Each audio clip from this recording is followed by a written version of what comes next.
Have you ever felt like love isn't just about connection, but a silent, often brutal competition, a constant measurement, a subtle jockeying for position, a fear that if you don't play your cards right, you'll simply lose? It's a feeling that gnaws at us, this unsettling sense that even in our most intimate moments, we are somehow being evaluated, our value weighed, our worth assessed.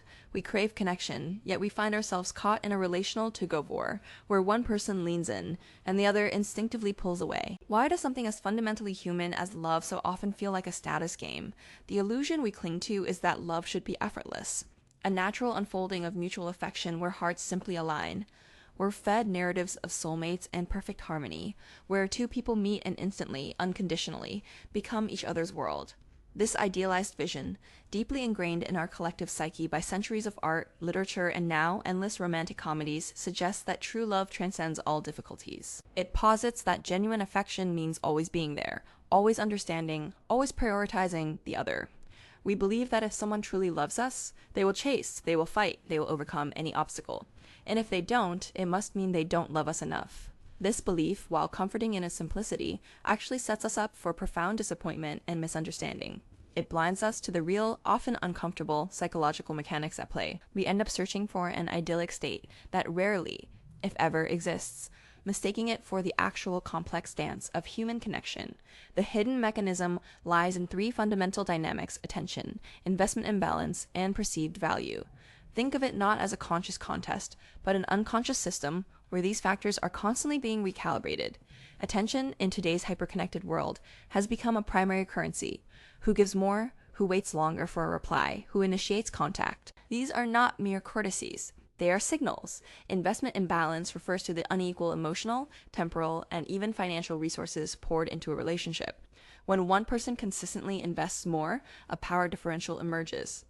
And then there's perceived value, the unconscious assessment of someone's desirability, availability, and overall worth. This isn't about objective qualities, but how those qualities are received and interpreted by another, often filtered through their own insecurities and desires. These three elements interlace, creating a dynamic system where the subtle shifts dictate attraction, disinterest, and the very health of a connection. Consider the common behavior of overpursuit or chasing. When you feel someone slipping away, your instinct might be to lean in harder, to redouble your efforts to flood them with attention and affection. The hidden signal you inadvertently send is one of desperation, of a perceived lack of options, or even a deep insecurity about your own worth. Psychologically, this often triggers an avoidance response in the other person. They might interpret your intensity not as love, but as a burden, a demand on their freedom, or a sign that you value yourself less than you value them. The consequence: they pull further away, reinforcing your initial fear and often leading to a cycle of heightened anxiety and more frantic chasing. Instead, an alternative approach is to create space, not as a game, but as an act of self-respect and trust. Focus on cultivating your own life, your own interests, projecting an image of abundance and self-sufficiency. This signals that your happiness isn't solely dependent on their presence, paradoxically making you more intriguing. Then there's a pervasive need for constant validation and reassurance. We ask, do you love me? Are we okay? Are you sure? This behavior, born from a deep-seated insecurity, transmits a hidden signal of fragility and a lack of inner conviction. The psychological effect on a partner can be immense. It becomes emotionally draining, turning the relationship into a perpetual reassurance factory. The constant need for external validation burdens them with the responsibility for your emotional state, slowly eroding attraction. The consequence is that the partner might begin to resent this emotional labor, or worse, perceive you as weak, eventually leading them to pull away or seek comfort elsewhere. A healthier alternative is self-validation. Cultivate an inner locus of control. Trust your partner's consistent actions over their fleeting words, and build your self-esteem on your own terms. True confidence isn't the absence of fear, but the willingness to act despite it. What about playing hard to get? This strategy, often advised but frequently misunderstood, can be a double-edged sword. If done manipulatively, where you are simply feigning disinterest or unavailability, the hidden signal is one of dishonesty and calculated game playing. The psychological effect is a breakdown of trust, frustration, and ultimately a feeling of being toyed with. The consequence is that you might attract partners who are themselves manipulative, or you push away genuine individuals who seek sincerity. The authentic alternative is genuine unavailability and establishing healthy boundaries. Live a full life independent of a relationship.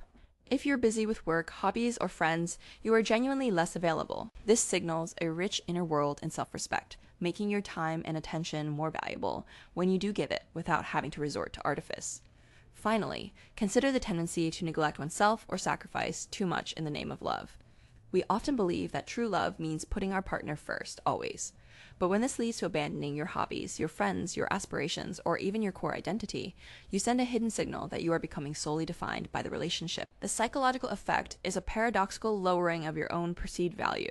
You become less interesting, less mysterious, and sometimes even less respected. The consequence is that your partner might start to take you for granted, feel suffocated, or their initial attraction might simply fade because the unique individual they fell for has disappeared. The powerful alternative is to maintain your individuality fiercely. Prioritize self-care, nurture your friendships, pursue your passions. This not only keeps you interesting and vibrant, but also reinforces your inherent worth, making you a more desirable and balanced partner. This isn't a call to become cynical or manipulative. It's an invitation to an identity shift to move from seeking validation of your worth through a partner's attention to understanding the inherent value you already possess. When you operate from a place of self-respect and inner abundance, you naturally project a different kind of energy. You're no longer playing a reactive game, desperately trying to win affection, but instead you are strategically creating a life that naturally attracts and sustains healthy connection. You begin to understand that true relational power comes not from controlling others, but from mastering yourself and your own responses to the dynamics of attraction and disinterest. It's about recognizing that love isn't a competition to be won, but a dynamic system to be understood. So here is a single actionable step you can take within the next 24 to 48 hours. Identify one area in your life where you have subtly or not so subtly sought validation or adjusted your behavior solely to gain approval or attention from a romantic interest. It could be sending a text you really shouldn't, waiting by the phone, or canceling plans for yourself. Once you identify it for just one instance, choose to prioritize yourself instead. Do not send that text, go do that thing you wanted to do. Watch what happens when you reclaim that small piece of your own agency and attention. Observe the shift, not just in their response, but within yourself.